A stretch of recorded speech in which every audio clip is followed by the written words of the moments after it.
Hello guys. Ganito po yung mangyayari pag kina-convert namin yung manobela. So yan.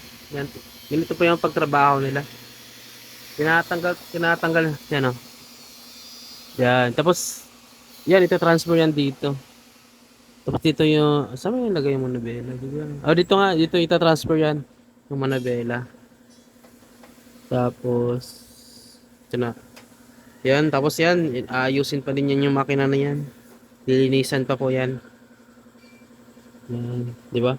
So, pinapakita ko sa inyo to para naman at least makita nyo rin kung paano ginawa ng konti para makita nyo siya ng konti tapos para transparent kung ganun yan no sa likod inuna so inaayos ko talaga namin yan and kung makikita nyo may ano sa gilid may mga may welding may ding ayun oh watch may wheel oh tingnan mo yan diba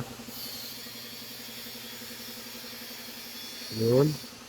So, kaya nga, kung magpapa-assemble kayo sa amin, anytime pwede yung makita kung paano ginagawa yung unit nyo. Kasi ipapakita din talaga namin yan.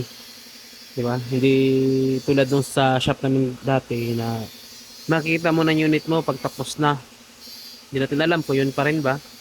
At makikita, may ipapakita, sabi, at malalaman mo din kasi kung yung engine chassis number mo.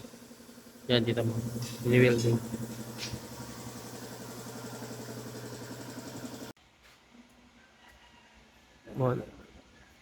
Ito na po yung converted na.